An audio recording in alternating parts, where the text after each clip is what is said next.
Brigade Sangharakshita यांच्या विचारांना प्रथमतः मी अभिवादन करतो आणि तसेच आजच्या या वर्गाची ज्यांनी सुरुवात केली आणि जे सूत्रसंचालन करत आहेत ते आदरणीय ब्रह्मचारी धर्मबल, ज्यांनी सुंदर अशी पूजा घेतली, ध्यानाचं लिडिंग केलं. कारण की आपल्या वर्गाची जी खासियत आहे, विशेषता आहे, भले कितीही वक्ता मोठा असू द्या, परंतु आपलं एक शिस्तबद्ध वर्ग असतो, तो म्हणजे पूजा पण होते आणि त्यासोबत आपण ध्यानाचा सराव देखील केला जातो. कारण की आपली विशेषता आहे, ते महत्वाचं आहे.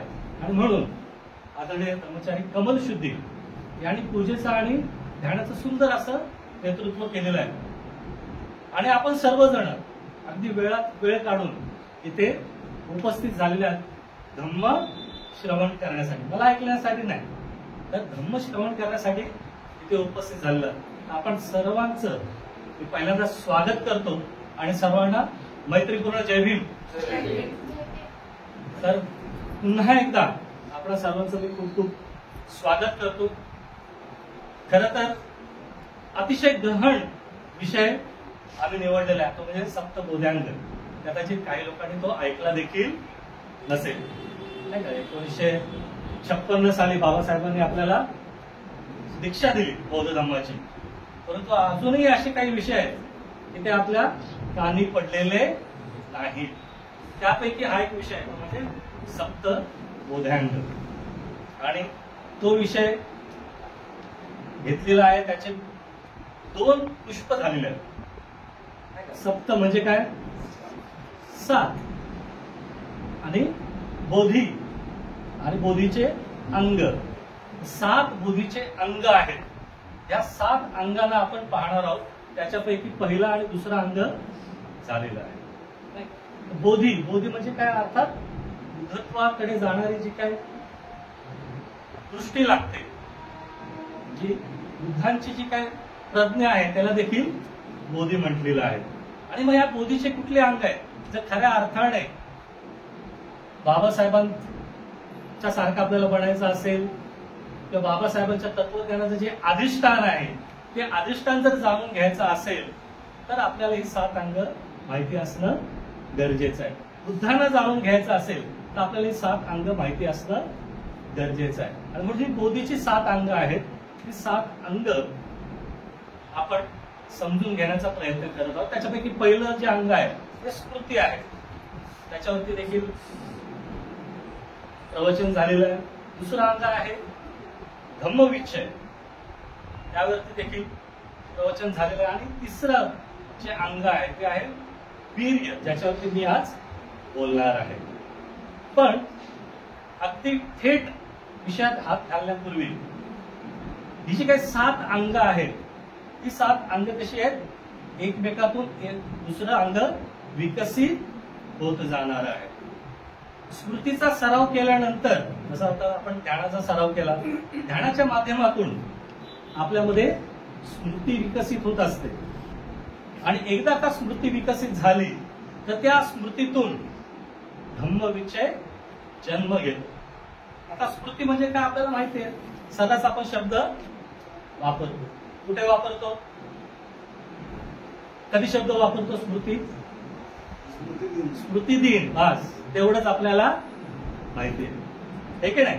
स्मृती दिन ह्या शब्दापुरतच हा शब्द आपल्याला माहिती आहे. पण स्मृती हा फार गहन शब्द आहे, नाही का. बाबासाहेबांकडे आपण ज्यावेळेस पाहतो तो बाबासाहेबांचा किस्सा आपल्याला सर्वांना माहिती आहे.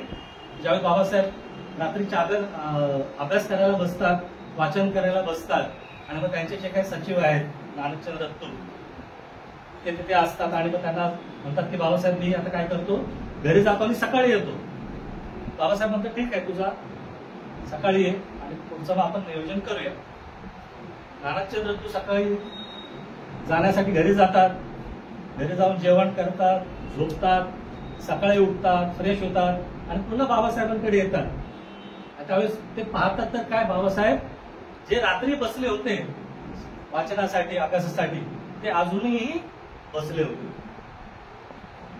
आणि मग बाबासाहेब ज्यावेळेस त्यांना पाहतात बाबासाहेबांना आचरतात ते सरळ म्हणतात रे लगेच कसा काय आला, तर त्या नानाच्या रत्तू म्हणतात की बाबासाहेब सकाळ झालेली आहे.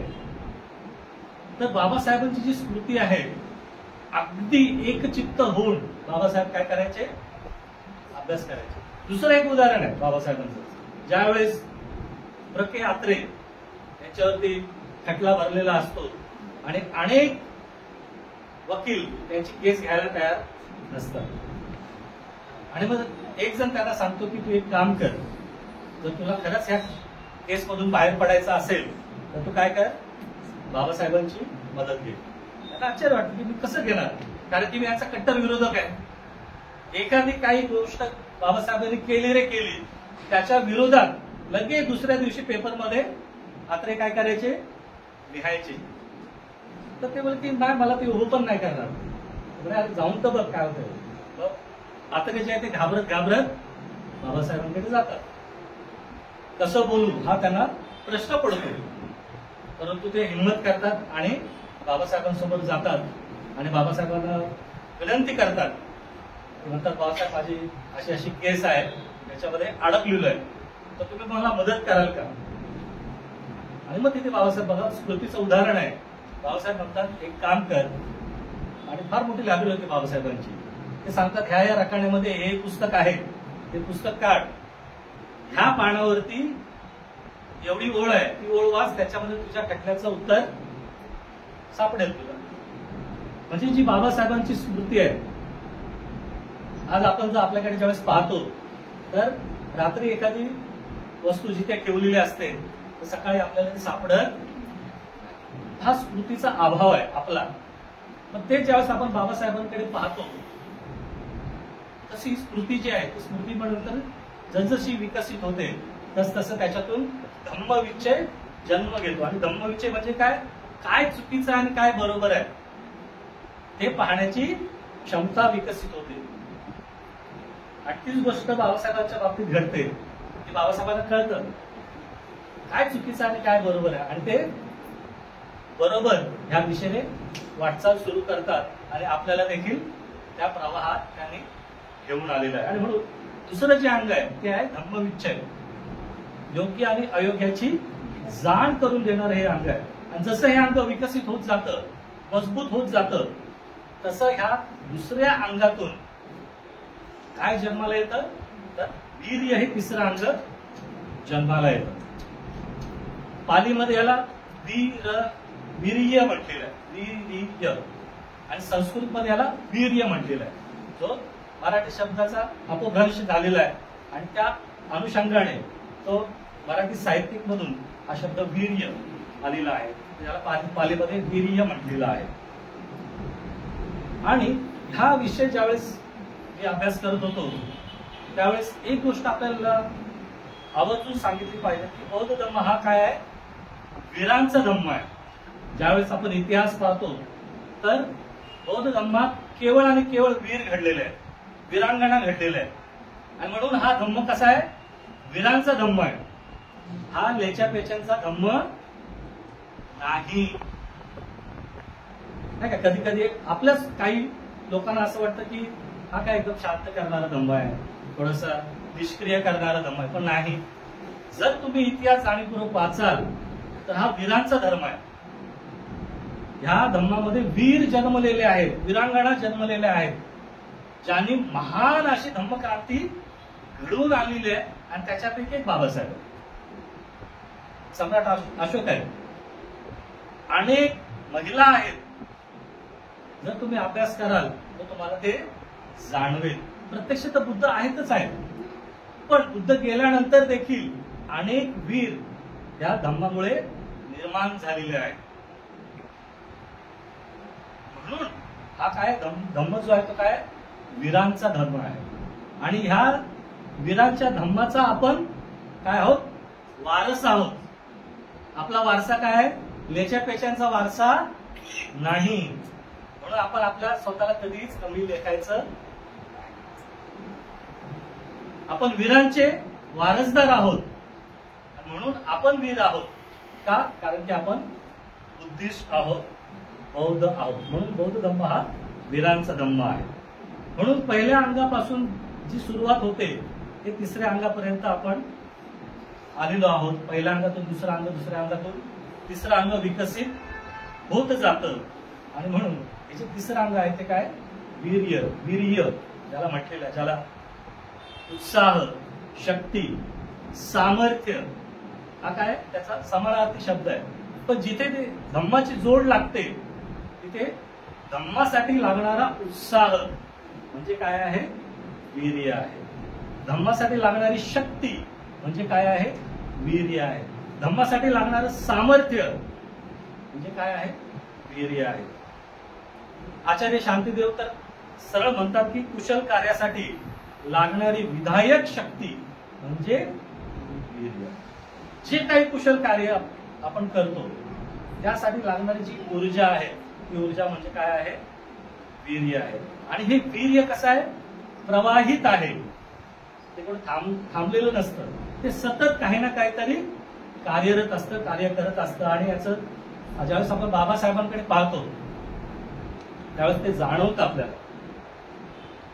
सतत अगदी विद्यार्थी दशेपासून ते त्यांच्या परिनिर्वाणापर्यंत ते कार्यरत राहिलेले आहेत. अगदी शेवटचे नाही का उदाहरण त्यांचा धम्म हा ग्रंथ लिहून मग त्यांनी प्राण सोडलेला. अगदी शेवटच्या श्वासापर्यंत ते कार्यरत राहिलेलं आहे. हे कशाचं द्योतक आहे, तर हे वीर्याचं द्योतक आहे. आणि म्हणून वीर्य हे सतत प्रवाहित असतं. आणि म्हणूनच याला काय म्हणतो आपण, बौद्ध धम्म हा वीरांचा धम्म आहे. एकीकडे अजून बाबासाहेब म्हणतात की रणांगणामध्ये तुम्ही हजारो लोकांवरती विजय मिळवण्यापेक्षा जो स्वतःवरती विजय मिळवतो तो खरा वीर आहे, तो खरा शूर आहे. आणि म्हणून जो स्वतःवरती विजय मिळवतो त्याला देखील आपण काय म्हणतो, वीर म्हणतो, शूर म्हणतो. आणि ज्याचं प्रत्यक्ष उदाहरण काय बुद्ध आहे, बाबासाहेब आहे. म्हणून बाबासाहेब आणखी एक म्हणतात की वीर्य म्हणजे योग्य प्रयत्न, हातात घेतलेले कार्य पूर्णत्वास नेण्यास लागणारी शक्ती. वीर्य म्हणजे योग्य प्रयत्न, हातात घेतलेले कार्य पूर्णत्वास लागणारी शक्ती म्हणजे वीर्य. बाबासाहेबांचं कोटेशन आहे. आणि म्हणून खरंच आपण हातात घेतलेलं कार्य पूर्णत्वास नेतो का, हा खऱ्या अर्थाने प्रश्न आहे. आता हा प्रश्न मला का विचार असं वाटतो, कारण की आता जवळजवळ 70 वर्ष होतील धर्मांतराला. परंतु जे बाबासाहेबांनी जे कार्य करून ठेवलेलं आहे त्याची धुरा आपल्या खांद्यावरती दिलेली आहे, ते कार्य खरंच आपण पूर्णत्वास नेण्यासाठी सक्षम झालेलो आहोत का. आणि ही पाहण्याची वेळ आहे, तपासण्याची वेळ आहे, अॅनालिसिस करण्याची वेळ आहे, आपल्या स्वतःचं ऑडिट करण्याची वेळ आहे. भले आपण कुठल्याही संघटनेत असो, तर ते राजकीय संघटना असो, धार्मिक संघटना असो, सामाजिक संघटना असो, कुठलीही असो, पण खरंच बाबासाहेबांचे जे तत्वज्ञान आहे त्याचं जे अधिष्ठान आहे ते अधिष्ठान लोकांपर्यंत पोहोचवण्यासाठी खरंच आपण तसे प्रयत्न करत आहोत का. आणि ते होताना दिसत नाही. आणि म्हणूनच हे कार्य तडीस नेण्यासाठी आपण कुठेतरी कमी पडत आहोत. का कमी पडत आहोत, कारण की आपल्यामध्ये तो उत्साह नाही, योग्य प्रयत्नाला लागणारी जी शक्ती आहे ती शक्ती नाही. आणि मग ही शक्ती कुठे, अयोग्य दिशेने आपली लागत आहे. पूर्ण शक्ती आपली त्या ठिकाणी वाया जात आहे.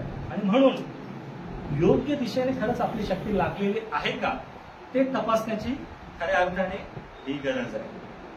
का गरज आहे, कारण की हे जे काही वीर्य आहे, ही जी काही शक्ती आहे, ही जी काही धार्मिक उत्साह आहे, तो काय करतो, तुमच्या अकुशल चित्तामध्ये जे काही अकुशल बाबी आहेत ज्या तुम्हाला अधोगतीकडे घेऊन जाणार आहेत ते नष्ट करण्याचं काम हे वीर्य करत असते. जे जे काही आपल्यामध्ये नकारात्मक गोष्टी आहेत, चुकीच्या गोष्टी आहेत,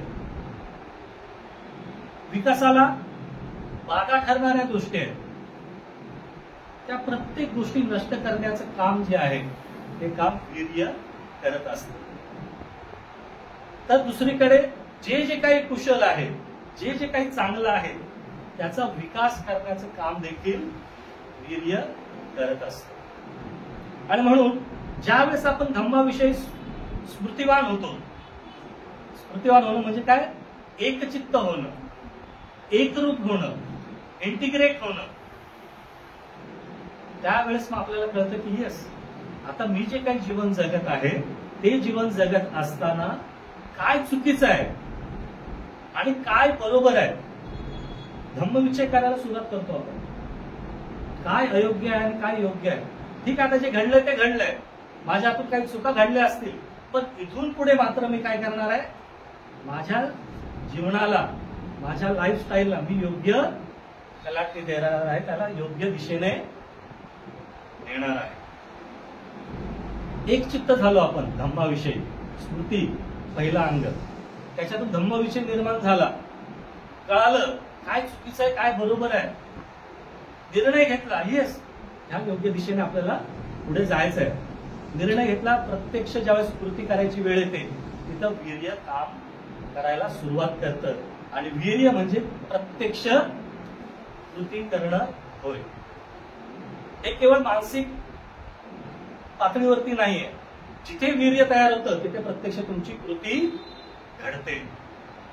आणि म्हणून भले किती वाटत असेल आपल्याला, भले बाबासाहेबांविषयी किती श्रद्धा असो, भले बुद्धांविषयी किती श्रद्धा असो, पण जिथे प्रत्यक्ष जर कृती नसेल तर तिथे ती श्रद्धा काहीही कामाची नाही.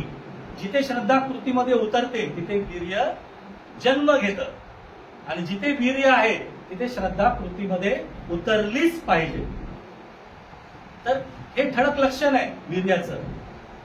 आपली प्रचंड श्रद्धा आहे बाबासाहेबांवर, प्रचंड श्रद्धा आहे बुद्धांवरती, परंतु खरंच आपली कृती कशी घडते याचं आपण कधी अनालायसिस केलाय का, याचं कधी आपण ऑडिट केलंय का? नाही का, आपल्या बऱ्याचशा संघटना आहेत, आपण काय करतो, वर्ष संपलं मार्च मध्ये लगेच सुरुवात करतो नाही का ऑडिटसाठी. मॅन्डेटरी आहे ना ते, धर्मादाय आयुक्तामध्ये आपल्याला ते सबमिट करावं लागतं. जर ते केलं नाही तर आपली संघटना काय होऊ शकते, बंद होऊ शकते, आपलं रजिस्ट्रेशन कॅन्सल होऊ शकतं. पण धर्मामध्ये ती गोष्ट नाही. बौद्ध धर्मामध्ये असं कॅन्सल करणं, रद्द करणं जसं इतर धर्मामध्ये आहे ना, तसं नाही. म्हणून मग काय आपण काय झालेलो आहोत, गाफील झालेलो आहोत. आपण काय झालेलो आहोत, गाफील झालेलो आहोत. आणि म्हणून आपण ऑडिट करत नाही आपल्या स्वतःचं, आपल्या धम्माचरणाचं ऑडिट करत नाही. जे बाबासाहेबांनी स्वप्न पाहिलं त्याचं ऑडिट करत नाही. आणि म्हणून आपण काय गाफील राहिलो आहोत. आणि जवळजवळ 70 वर्ष होत आलेली आहे, परंतु जे बाबासाहेबांना अपेक्षित होतं तो समाज निर्माण होण्यास वेळ लागत आहे. मी म्हणत नाही काहीच घडलेलं नाही, पण वेळ लागत आहे. जे बाबासाहेबांच्या तत्वज्ञानाचं जे अधिष्ठान आहे ते अधिष्ठानच आपण बाजूला ठेवतो आणि एक ना धड भारभर चिंध्या आपण करून बसलेलो आहोत. याचं कारण म्हणजे वीर्याचा असलेला अभाव. लक्षात घ्या. आणि म्हणून हा विषय अतिशय महत्वाचा आहे की जिथे आपलं जे चित्त आहे ते अनेक अकुशल गोष्टीने भरलेलं आहे. अनेक अकुशल गोष्टी आहेत, अनेक चुकीच्या गोष्टी आहेत. त्याच्या मुळाशी ज्यावेळेस आपण जातो त्यावेळी त्या सर्व अकुशल गोष्टींना ज्यावेळेस आपण एकत्र करू तर 3 विष तयार होतात. किती? 3 विष, ज्याला मूल क्लेश म्हटलेला आहे, मूळ विष म्हटलेलं आहे. हे 3 विष जे आहेत त्या 3 विषाला नष्ट करण्याचं काम हे वीर्य करत असतं. त्याच्यातलं पहिलं विष आहे लोभ, तृष्णा.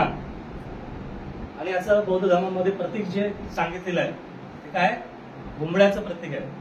कोंबडा आपण पाहिलेलं आहे प्रत्येक जणांनी नाही का, रंगीबेरंगी असतो, लाल तुरा असतो आणि सतत तो काय करत असतो, दाणे टिपत असतो, सतत दाणे टिपत असतो. आणि त्याच्या आड जर कोणी आला तर तो लगेच त्याच्यावरती धावून जातो. अगदी रंगीबेरंगी असतो, रुबाबदार असतो, ओके नाही, किती त्याला दाणे द्या परंतु तो सतत टिपत असतो, तो समाधानी. लोभ असाच आहे, लोभ हा असंच आहे, मूळ क्लेश आहे. आपण लोभाने भरलेलो आहोत. हे पाहिजे, ते पाहिजे, ते पाहिजे आणि ते पण पाहिजे. गरज नसते, परंतु ते देखील आपल्याला हवंय. अशा लोभाने आपण लुप्त झालेलो आहोत. आणि म्हणून जे काही जडत्व आपल्यावरती आलेलं आहे, ते जडत्व कशामुळे आलेलं आहे? या लोभामुळे आलेलं आहे. आणि हे जे काही क्लेश आहे, हे जे काही अकुशल गोष्टी आहेत, त्याला नष्ट करण्याचं काम जर कोण करत असेल तर ते वीर्य करतं. लक्षात घ्या. म्हणून वीर्याशी आपण एकरूप होणं गरजेचं आहे. ते फार महत्वाची बाब आहे. पहा, आपण खरंच समाधानी आहोत का आपल्या लाईफ मध्ये? आहोत का? विचार करा. थोडस स्वतःविषयी पहा. नाही का, आज या वर्गामध्ये 2 लहान मुलं सोडली तर सर्वच जण 22 वर्ष, 23 वर्ष, 25च्या पुढचे आहेत. बरोबर की नाही? खरंच ज्या वयात आता सध्या आपण आहोत त्या वयामध्ये खरंच आपण समाधानी आहोत का आतापर्यंत? मग तुम्ही स्टुडंट असाल तर तुम्ही तुमच्या करिअरला धरून समाधानी आहात का? तुम्ही गृहिणी असाल तर तुम्ही तुमच्या कुटुंबाला धरून समाधानी आहात का? तुम्ही जॉबला असाल तर तुम्ही जॉबला धरून, तुमच्या आर्थिकतेला धरून समाधानी आहात का? तुम्ही रिटायर झाला असाल तर तुमच्या पूर्ण लाईफला धरून समाधानी आहात का? नाही. झोप लागत नाही आपल्याला. झोप लागत नाही म्हणून मग काय करतो आपण? मोबाईल पाहत बसतो 2-2, 3-3 वाजेपर्यंत. का? झोप लागत नाही. परंतु त्या मोबाईलमुळे झोपा उडलेल्या आहेत. अकुशल चित्त लगेच तिथे कार्य करतं आणि मोबाईलमुळे मग पुन्हा अकुशल चित्तात भर साठते. आणि मग आपण लगेच एक मेसेज मिळाला की लगेच फॉरवर्ड करतो. एका सेकंदात 10-12 ग्रुपवरती फॉरवर्ड होतो मेसेज. तो किती खरा आहे, किती खोटा आहे, काय चांगलं आहे, काय बरोबर आहे, त्याने काय रिॲक्शन होऊ शकतात, त्याने काय गैरसमज निर्माण होऊ शकतात का, खरं तसं घडलंय का, त्याची काही शहानिशा करत नाही. आपण आला मेसेज लगेच, आज इतरांपेक्षा मी पहिला कसा मेसेज टाकेल याची चढाओढ असते. याची चढाओढ असते, स्पर्धा असते. हे काय? लोभ आहे. लोभ आहे, स्वार्थ आहे. आणि म्हणून आपल्याला जर वीर बनायचं असेल, या लोभापासून आपल्याला काय केलं पाहिजे? थोडस अलिप्त राहिलं पाहिजे. गरज आणि इच्छा, धम्मविचय शिकवतो. गरज काय आणि इच्छा काय, लक्षात घ्या. म्हणजे गरजेचं आहे तिथपर्यंत आपण करू शकतो, पण जिथे गरजेच्या पुढे इच्छा काम करते ते सर्व काय? लोभ आहे. तो सर्व लोभाच्या संबंधित बाब आहे. मग ह्या लोभाला जर खऱ्या अर्थाने कन्वर्ट करायचं असेल तर आपल्याला काय केलं पाहिजे? दानाची भावना विकसित केली पाहिजे. आता दान म्हटलं की आपल्याला पहिलं काय लक्षात येतं? पैसा येतो. पण नाही, पैसाच देणं म्हणजे दान नाही. आर्थिकतेचं दान आहेच आहे. वेळेचं दान देऊ शकता, श्रमाचं दान देऊ शकता, रक्तदान देऊ शकता, एखाद्याला वेळ देऊ शकता, एखाद्याला अभय देऊ शकता. घाबरू नकोस, मी तुझ्या सोबत आहे, पाठीशी नाही, सोबत आहे. पाठीशी असणारे कधी पाठी निघून जातात ते कळत. सोबत असलं पाहिजे. डोंट वरी, मी तुझ्या सोबत आहे. ही फार महत्वाची गोष्ट आहे की दानाची भावना वाढवली पाहिजे. आज ज्यावेळेस बाबासाहेबांकडे पाहतो, केवळ आणि केवळ दातृत्व त्यांच्यात भरभरून दिसतं. जे काही घडलंय, जे काही बाबासाहेबांनी केलेलं आहे ते केवळ आणि केवळ दातृत्वाच्या भावनेतूनच केलेलं आहे. सर्व जी काही क्रांती केलेली आहे त्याच्या अगदी खोलाशी जर तुम्ही गेला, केवळ आणि केवळ दातृत्वाची भावना आहे. भरभरून दिलेलं आहे आपल्या समाजाला, भरभरून. त्याची परतफेड होऊच शकत नाही. त्याची परतफेड होऊच शकत नाही. एवढं भरभरून दिलेलं आहे. म्हणून आपण विचार केला पाहिजे की खऱ्या अर्थाने आपण काय देतो. किमान आपल्या स्वतःसाठी तरी वेळ देतोय का? धम्मासाठी तरी वेळ देतोय का?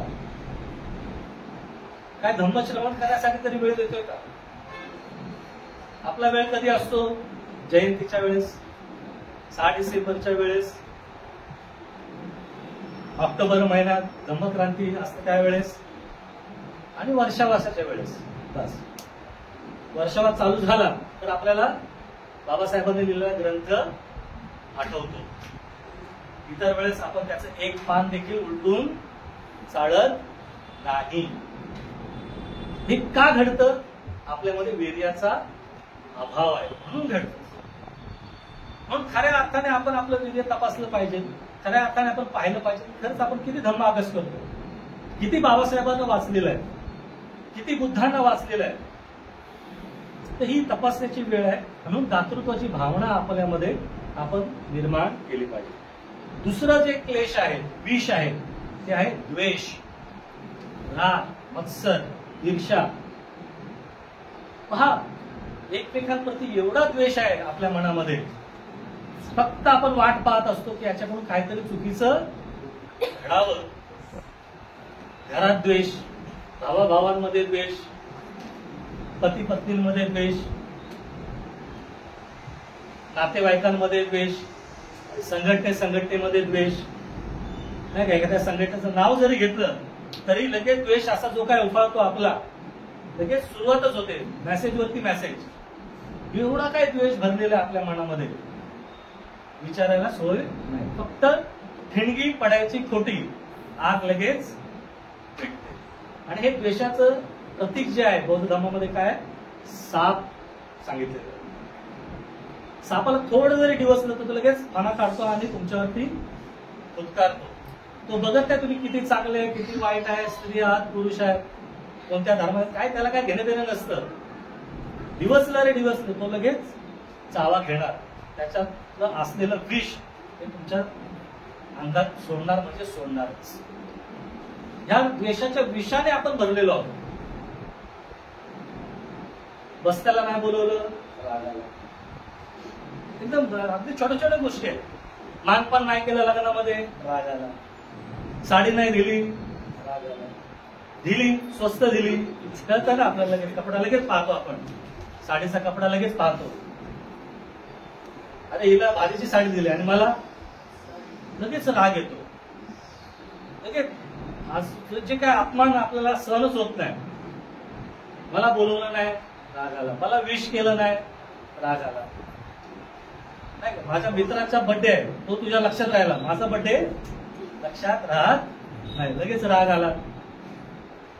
अगदी सूक्ष्म गोष्टी आहेत. एवढं काय आपण रागाने भरलेलो आहोत, छोट्या छोट्या गोष्टी देखील आपल्याकडून सुटत नाही. त्यामुळे पाहिलं पाहिजे आपण खऱ्या अर्थाने आपण एक बौद्ध म्हणून जगत असताना या रागाने भरलो आहोत का? कुठे कुठे आपला राग वरती येतो, घरामध्ये येतो, कामामध्ये येतो, संघटनेत येतो, भावकीमध्ये येतो, नातेवाईकांमध्ये येतो, जे सोहळे असतात, लग्न सोहळा त्याच्यामध्ये येतो, कुठे येतो हे तपासलं पाहिजे. हा राग आपल्याला पुढे जाऊ देत नाही, कारण की तो वीर्याला घातक आहे. तो वीर्याला घातक आहे. म्हणून बघा आपल्या संघटनेमध्ये वादविवाद आहे. एक कमिटीवरती आणखी अगोदरची कमिटी कशी त्याच्याविषयी पॉलिटिक्स खेळेल हे सांगता येत नाही. कसं त्याला खाली खेचता येईल. परत ती कमिटीवरती बसली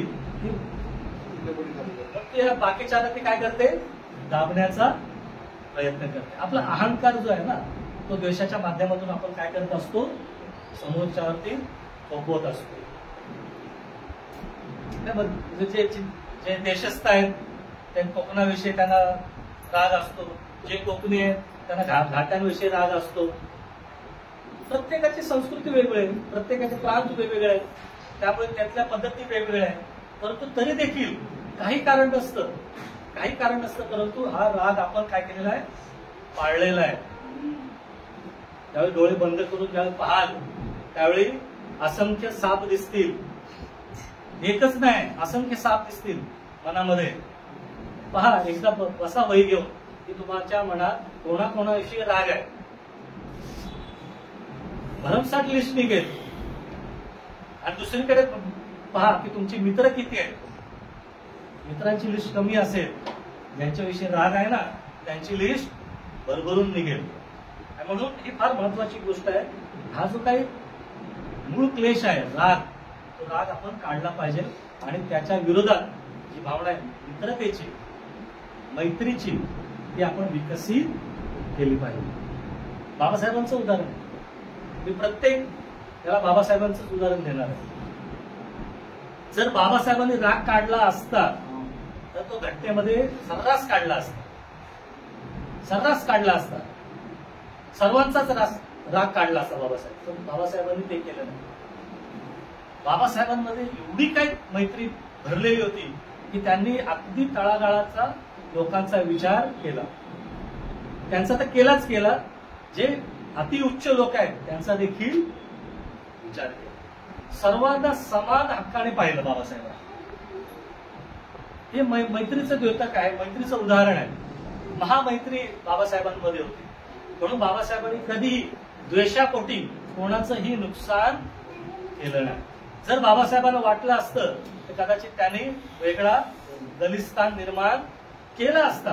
जसं पाकिस्तान निर्माण झालं त्यांनी वेगळं देश निर्माण केला असता. त्यांनी तेवढी क्षमता बाबासाहेबांमध्ये होती, पण ती केली नाही. त्यांनी ती केली नाही. बाबासाहेब स्वतः म्हणतात की मी जर मुसलमान धर्म स्वीकारला असता या देशाची वाट लावली असती. पण बाबासाहेबांनी ते केलं नाही. बाबासाहेब काय मैत्रीने भरले होते. म्हणून फार महत्वाची गोष्ट आहे. म्हणून मैत्री आपल्यामध्ये आपण खरंच विकसित करतो का, तर ते आपण पाहिलं पाहिजे. जिथे वीर्याचा अभाव आहे तिथे तुमच्यामध्ये मैत्रीचा देखील अभाव असणार आहे. आणि जे तिसरं जे काही क्लेश आहे ते आहे मोह, ज्याला अज्ञान म्हटलेलं आहे. आणि त्याचं प्रतीक काय, डुक्कर आहे. डुक्कर पाहिलं सर्वांनी, कुठे असतं, घाणीत असतं, चिखलात असतं, दुर्गंधीमध्ये पडलेलं असतं.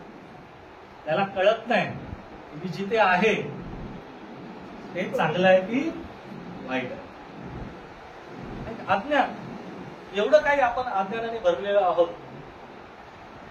अगदी निमित्त लागतं आपल्याला गैरसमज निर्माण होण्यासाठी, निमित्त लागतं.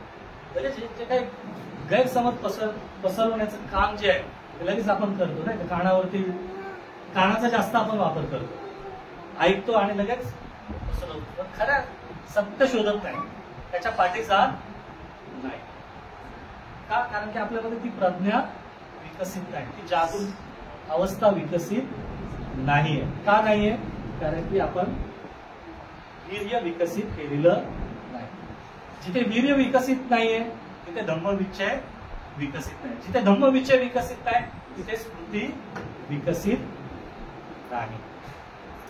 आणि म्हणून आपण पाहिलं पाहिजे की खऱ्या अर्थाने माझ्या जीवनाचं ध्येय काय, मी का जन्माला आलोय मनुष्य म्हणून, आणि मी काय करतोय हे आपण तपासलं पाहिजे. कुठला किती वेळ आपण वाया घालवतो त्याचं मोजमाप आपल्याला करता आलं पाहिजे. खरंच माझ्या लाईफचा काय फोकस आहे, काय ध्येय आहे, काय उद्दिष्ट आहे, एक माणूस म्हणून मी कसा जगतोय ते आपण तपासत नाही. आणि म्हणून ज्यांचा आदर्श आपण घेतलेला आहे, बुद्धांचा आहे, बाबासाहेबांचा आहे, त्यांना आपण काय म्हणतो, प्रज्ञावान म्हणतो. आणि या प्रज्ञावान आदर्शांचे आपण अनुयायी आहोत. अनुयायी पण कसे असले पाहिजे, प्रज्ञावानच असले पाहिजे. पण आपण आहोत का प्रज्ञावान, नाही. आपण प्रज्ञावान नाही आहोत आणि तसे आपण प्रयत्न देखील करत नाही. कारण की बाबासाहेबांच्या तत्वज्ञानाचे जे अधिष्ठान आहे ते अधिष्ठानच आपल्याला समजलेलं नाही. बाबासाहेबांना आपण राजकारण, समाजकारण, अर्थकारण याच्यामध्ये विखरून टाकलेलं आहे. पण बाबासाहेबांचं जे मूळ आहे, जे अधिष्ठान आहे ते काय आहे, धम्म आहे. त्याच्याकडे मात्र आपण दुर्लक्ष केलेलं आहे. म्हणून हे जे तिसरं विष आहे अज्ञानाचं, हे अज्ञानाचं जर विष काढायचं असेल तर आपण सतत स्मृतीचा सराव केला पाहिजे, ध्यानाचा सराव केला पाहिजे. तरच खऱ्या अर्थाने आपल्यामध्ये प्रज्ञा विकसित होऊ शकते आणि आपण इतरांना मदत करू शकतो. इतरांना मदत करू शकतो. का नाही, आपल्याकडे पाहून इतर समाजाची लोक आकर्षित होत नाहीत. त्यांना वाटलं पाहिजे की यांच्यासोबत वेळ घालवला पाहिजे, नाही का. बुद्धांनी काय सांगितलं, सर्व जग जाहीर आहे. बुद्धांनी कशाचा शोध लावला, कशाचा शोध लावला बुद्धांनी?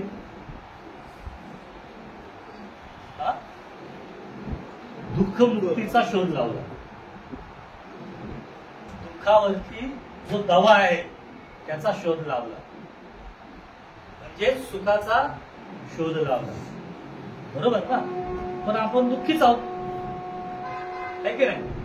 लोभाने दुःखी, द्वेषाने दुःखी, मोहाने दुःखी. आपल्याकडे कसे लोक आकर्षित होतात? का लोक बौद्ध धर्म स्वीकारतील, नाही का. तुम्हाला प्रश्न करू शकतात लोक की बुद्धांनी दुःखमुक्तीचा मार्ग दिलेला आहे, तुम्ही किती सुखी झालात. शिक्षण घेतले लोकांनी, शिक्षित झाले, आर्थिकदृष्ट्या विकसित झाले, परंतु अजूनही काय गुंडाबळीच्या केसेस आहेत, अजूनही डिवोर्स होत आहेत, अजूनही स्त्रीवरती अत्याचार होत आहेत, अजूनही भ्रष्टाचार आहे. आपले लोक आहेत ना, आहेत का? अजूनही आपल्या कुटुंबात काय आहे, भांडणं आहेत, नाही. आणि आपल्याकडे पाहतात लोक, आपल्याकडे पाहतात लोक, आणि मग त्यांचा समज काय, ही लोक म्हणजे अशीच आहे. कशाला ते बौद्ध धर्माकडे येते? जर बुद्धांनी दुःखमुक्तीचा मार्ग दिलेला आहे तर त्या दुःखातून आपण मुक्त झालं पाहिजे ना. किमान काही लक्षणं तरी दिसली पाहिजे आपल्यामध्ये सुखाची, समाधानाची, की समोरचा व्यक्ती पाहून म्हटला पाहिजे की अरे काहीतरी वेगळा माणूस आहे. त्याला विचारलं पाहिजे तू काय करतोस, त्याला विचारलं पाहिजे तू काय करतोस, कुठे जातोस, कुठल्या बैठकीला जातो, किमान असं तरी विचारलं पाहिजे.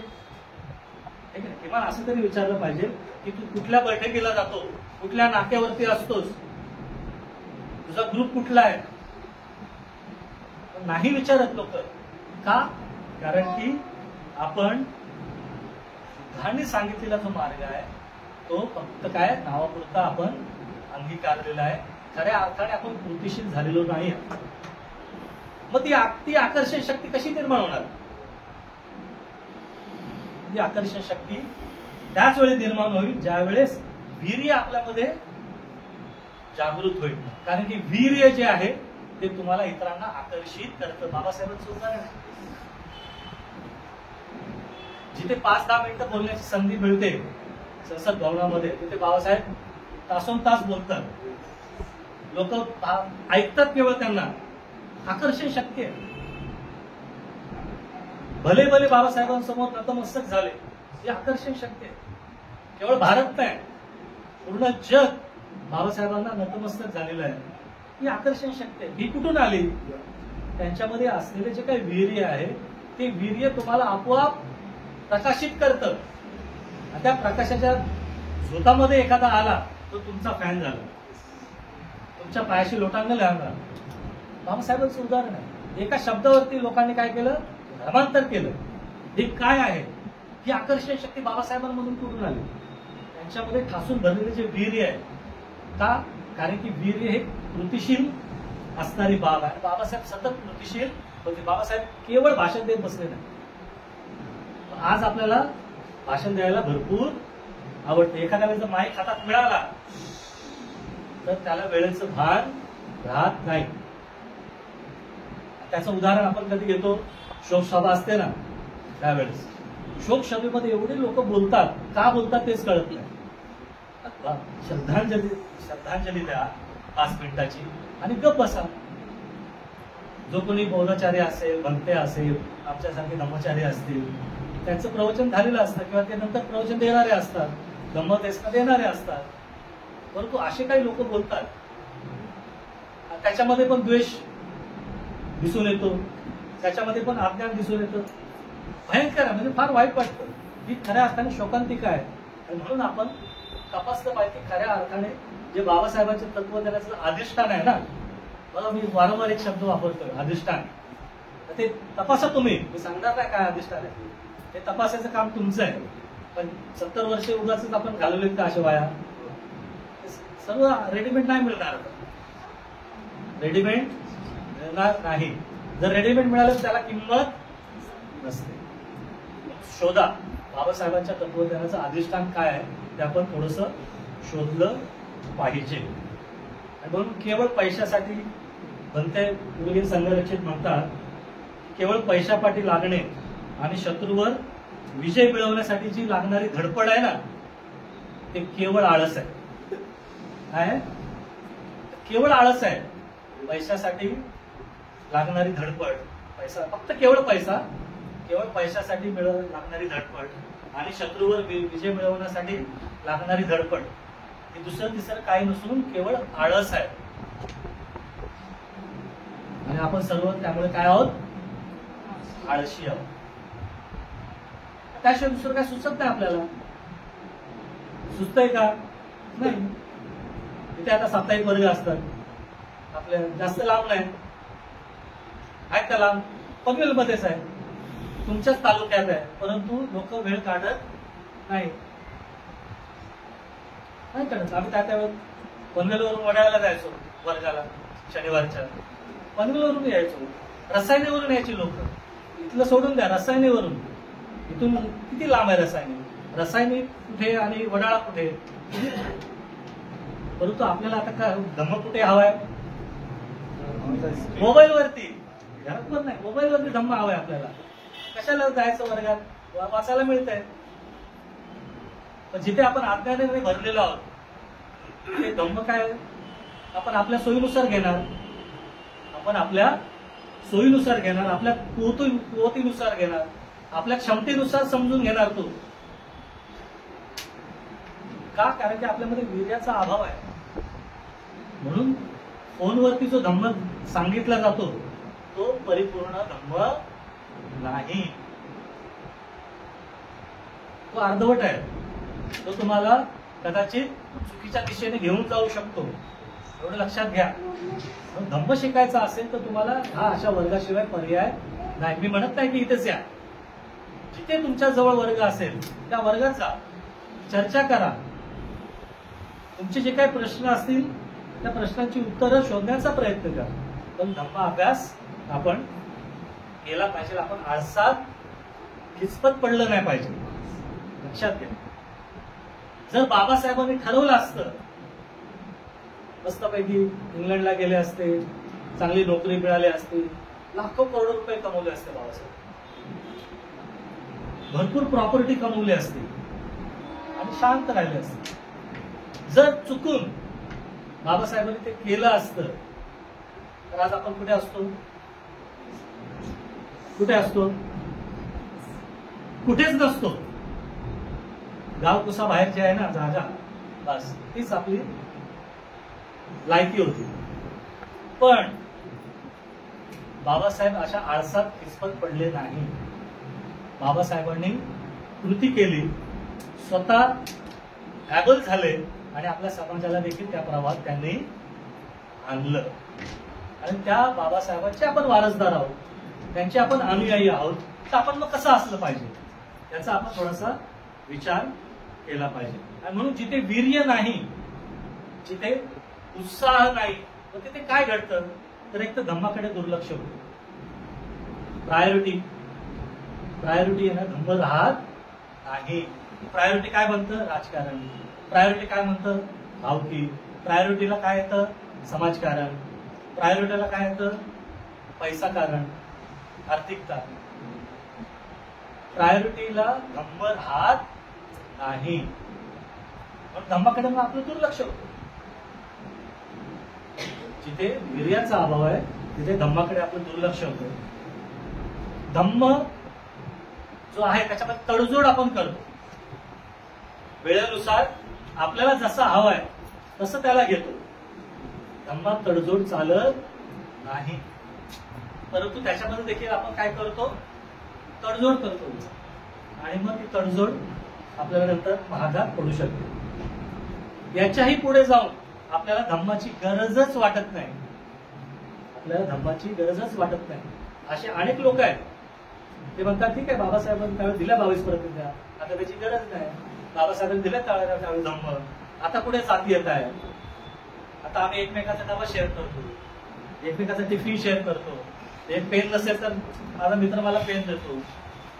तो ब्राह्मण आहे, मी बौद्ध आहे, पण तरी पण तो मला पेन देतो.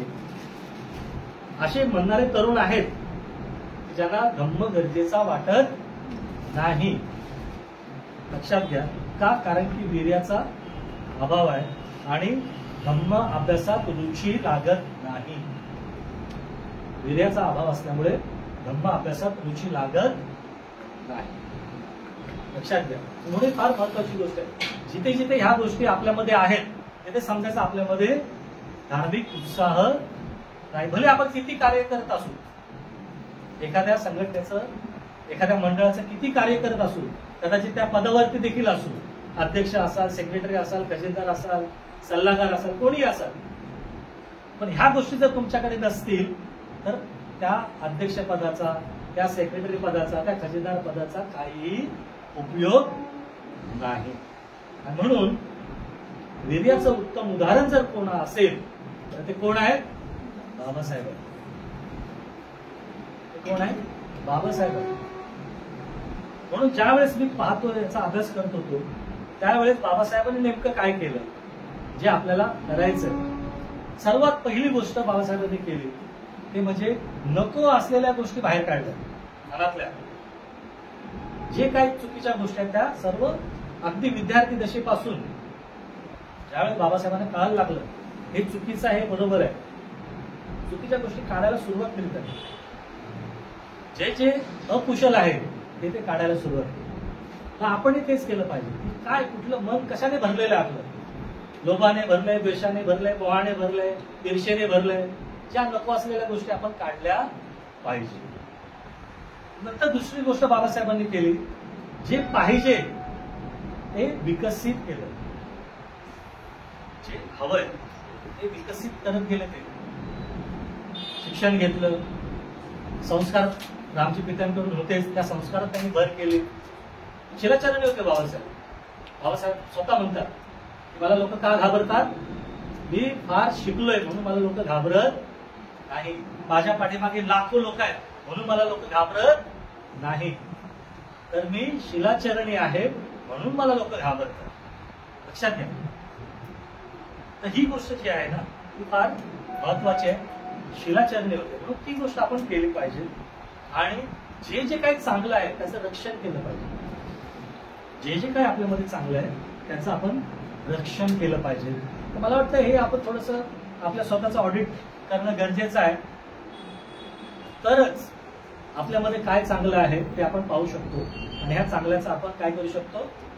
रक्षण करू शकतो, संरक्षण करू शकतो आणि ते इतरांना देखील देऊ शकतो. इतरांना देखील देऊ शकतो, त्यांना मदत करू शकतो. का? कारण आपल्याला मन आहे. लक्षात घ्या. मनात काय भावना आहे आणि वीर्य पूर्णपणे आपल्या भावनेशी संबंधित आहे. आज अनेक लोक प्रोफेशनली काउन्सिलर आहे, सायकोलॉजिकल काउन्सिलर आहे, अनेक लोक येतात काउन्सिलिंगसाठी.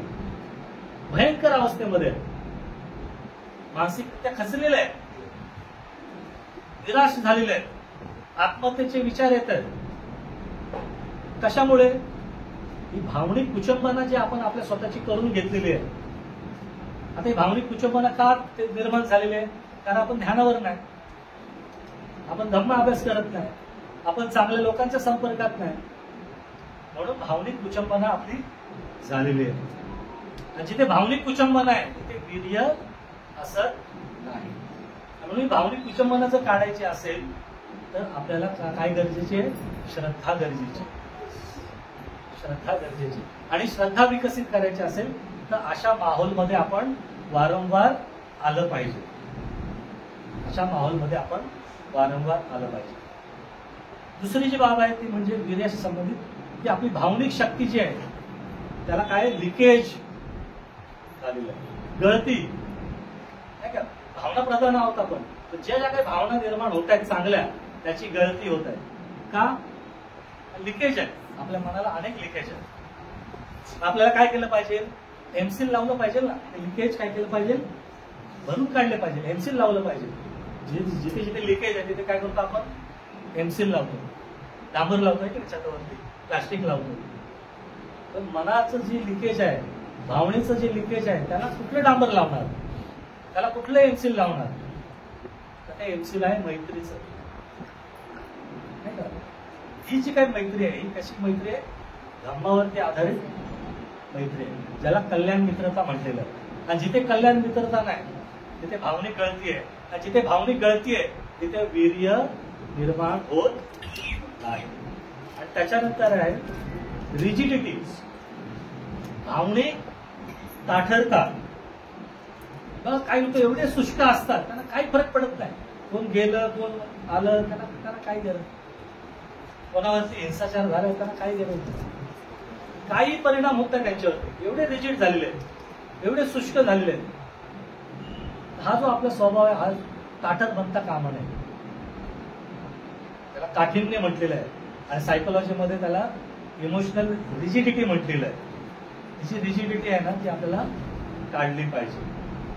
आणि मग त्यासाठी आपण काय केलं पाहिजे? सतत धम्माच्या सानिध्यात राहिलं पाहिजे. आणि चौथं जे आहे ते म्हणजे आपली भावना जी आहे ती अविधायक जास्त असते. अविधायक म्हणजे काय? अकुशल. अनेक चुकीच्या मार्गाने आपली भावना भरलेली आहे, त्या गोष्टी आपण काढून टाकल्या पाहिजे. मग काय केलं पाहिजे ते सांगतो आणि मग मी थांबतो. एक तर श्रद्धा जी आपली बाबासाहेबांवरती आहे, बुद्धांवरती आहे, त्याच्या संपर्कात राहिलं पाहिजे. मग कसं संपर्कात राहायचं? दररोज आपण बुद्धवंदना घेतली पाहिजे घरात. घेतो का? नाही घेत. दुसऱ्यांना आपण नावं ठेवतो, घंटी वाजली की झालं यांचं चालू, आहे की नाही? नाव ठेवतो की नाही? आपण आपलं काय? आपण दररोज अगरबत्ती मेणबत्ती लावतो का बुद्धांसमोर? पूजा वंदना घेतो का? नाही घेत. आपल्याला काय अधिकार आहे त्या घंटीला नाव ठेवण्याचा? काही अधिकार नाही. म्हणून ती श्रद्धा भक्ती आपण विकसित केली पाहिजे. बुद्धांच्या आणि बाबासाहेबांच्या सानिध्यात राहिलं पाहिजे. पुस्तक माध्यम आहे, पुस्तकाच्या सानिध्यात राहिलं पाहिजे. ध्यानावरती आपले बरेच समज गैरसमज आहेत. ध्यान करायचं नसतं म्हणून ध्यानावरती टीका करतात लोक. लक्षात घ्या, भले तो किती मोठा माणूस असू दे, त्याला ध्यान करायचं नसतं म्हणून तो ध्यानावरती टीका करतो. बदलावं लागेल ना, ध्यान केलं की बदलावं लागेल, आणि बदलायचं नसतं. आणि म्हणून म्हणजे ध्यानी लोक आहेत त्याच्यावरती टीका करणारे लोक भयंकर आहेत. आणि ज्या काही अकुशल भावना निर्माण होतात त्याच्या विरुद्ध भावना आपण विकसित केली पाहिजे. द्वेषाच्या विरुद्ध मैत्री विकसित केली पाहिजे. मोहाच्या विरुद्ध आपण दानाची भावना विकसित केली पाहिजे. अशा विरुद्ध भावना आपण काय केलं पाहिजे? विकसित केल्या पाहिजे. तर खऱ्या अर्थाने आपल्यामध्ये मग वीर्य निर्माण होईल. आणि मग हे वीर्य कसं असेल? न थांबणारं असेल, पुढाकार घेणारा असेल. हे स्वतःहून पुढाकार घेत. बाबासाहेबांना कोणी सांगितलं का बाबासाहेब तुम्ही हे करा? नाही, बाबासाहेबांनी स्वतःहून पुढाकार घेतला. बघा, पहिलं लक्षण वीर्याचं पहिलं लक्षण आहे पुढाकार घेणं. काय खरंच आपण पुढाकार घेतो का? खरंच पुढाकार घेऊन वर्गाला येतो का? खरंच पुढाकार घेऊन आपल्या समोरच्या शेजारच्या व्यक्तींना सांगतो का? त्यांना कन्व्हिन्स करतो का? तर पुढाकार घेणं हे वीर्याचं पहिलं लक्षण आहे. दुसरं लक्षण आहे वीर्य हे क्रियाशील आहे, कृतिशील आहे. घरात बसून केवळ ध्यान करणं म्हणजे वीर्य नव्हे. वीर्य जिथे निर्माण होतं तिथे माणूस कृती करतो, धम्म प्रसारासाठी झटतो आणि लोकांना एकत्रित करतो. तिसरं लक्षण आहे हे जे काही वीर्य एकदा निर्माण झालं तर ते मागे हटत नाही. बाबासाहेबांचं उदाहरण आहे, कधीच मागे फिरले नाही. ते एका क्रांतीची दुसरी क्रांती करत गेले. जे जे वाटतं ते करत गेले बाबासाहेब समाजासाठी. म्हणून जे काही तिसरं लक्षण आहे ते मागे फिरणारं नाही. आणि चौथं जे लक्षण आहे ते म्हणजे वीर्य कधी संतुष्ट नसतं. म्हणजे एक कार्य केलं ना बस झालं, भरपूर केलं नाही, अजून काय केलं पाहिजे मला, त्यासाठी ते झटत असतं. आणि म्हणून खऱ्या अर्थाने ज्यावेळेस आपण म्हणतो की मी बाबासाहेबांचा अनुयायी आहे त्यावेळेस ही सर्व गोष्टी आपल्यामध्ये आहेत का? काय खरंच आपण पुढाकार घेतो का? काय खरंच आपण कृतिशील आहोत का? काय खरंच आपण एखादी गोष्ट हाती घेतली तर ती अर्धवट सोडतो का? आणि खरंच आपण वारंवार धम्मासाठी प्रयत्न करतो का? जर करत असू तरच खऱ्या अर्थाने आपण बाबासाहेबांचे वारसदार असू. अगदी 1916 पासून ते 1956 पर्यंत बाबासाहेब क्रियाशील होते. या सर्व गोष्टी बाबासाहेबांनी केल्या. किती वर्षाचा काळ आहे? 1916 पासून ते 1956, जवळजवळ 40 वर्षाचा कालावधी. या 40 वर्षाच्या कालावधीमध्ये बाबासाहेबांनी कधीच आराम केला. बाबासाहेबांना 12 प्रकारचे आजार होते. बाबासाहेब इन्सुलिन वरती होते. हाय डायबिटीस होता त्यांना. 12 प्रकारचे आजार होते, पण तरी देखील बाबासाहेब थांबले नाही. सलग 40 वर्ष बाबासाहेबांनी काम केलेलं हे वीर्याचं लक्षण आहे. आणि मग आपण कुठे आहोत हे आपण तपासलं पाहिजे.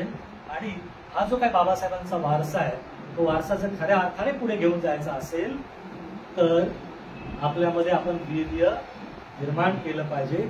जे बोधीचं अंग आहे, जे बुद्धांनी सांगितलेलं आहे की तुम्ही हे विकसित करा, तुम्ही माझ्यासारखे बनाल, तुम्ही बुद्ध बनाल, हे बाबासाहेबांनी सांगितलेलं आहे. पण आपण त्याच्याकडे दुर्लक्ष करतो का? कारण की आपल्याला बाबासाहेबांच्या तत्वज्ञानाचं अधिष्ठानच कळालेलं नाही.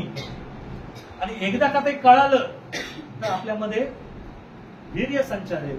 आणि एकदा का वीर्य संचारले तर आपण कृतिशील जीवन जगू. आणि एकदा का वीर्य निर्माण झालं, विकसित झालं, तर ते चौथं जे अंग आहे, ते चौथं अंग जन्मास येईल. मग ते काय आहे चौथं अंग?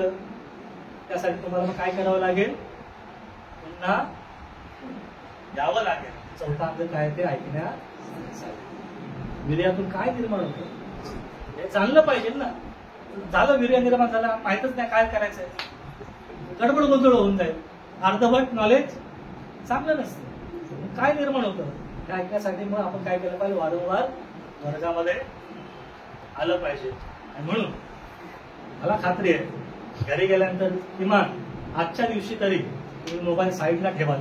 जेवण झाल्यानंतर ज्यावेळेस तुम्ही झोपी जाल, मोबाईल साईडला ठेवाल, स्वतःचं ऑडिट कराल, स्वतःच्या वीर्याकडे पाहाल, स्वतःच्या कृतीकडे पाहाल. लोभ, द्वेष आणि मोह हे मूळ क्लेश आहे, त्याच्याकडे पाहाल. किती साप भरलेले आहेत त्या सापाकडे पाहाल, कोंबडा पाहाल, डुक्कर पाहाल, हे सर्व गोष्टी पाहाल. आणि मग खरंच माझ्यामध्ये खरंच ते वीर्य आहे का बाबासाहेबांसारखं, ते थोडंसं तपासा आणि अनालिसिस करा. आणि मग ठरवा काय करायचं ते. तर खऱ्या अर्थाने तुम्हाला माझा फायदा होईल. तर असो वेळ झालेला आहे. आपण सर्वजण मला अगदी शांतपणे, अगदी सुरुवातीपासून ते शेवटपर्यंत मला शांतपणे तुम्ही ऐकून घेतलेलं आहे.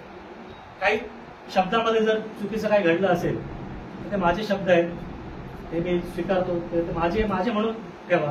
जे चांगलं आहे ते घेऊन जा, जे चांगलं आहे ते घेऊन जा. पुन्हा एकदा आपल्या सर्वांचं मी खूप खूप धन्यवाद देतो, जे तुम्ही स्वतःसाठी वेळ इथे काढलेलं आहे. आणि मला खात्री आहे की तुम्ही पुन्हा या वर्गामध्ये या. आणि पुन्हाच आपल्या सर्वांचं मी खूप खूप धन्यवाद मानतो आणि आपली रजा घेतो. जय भीम.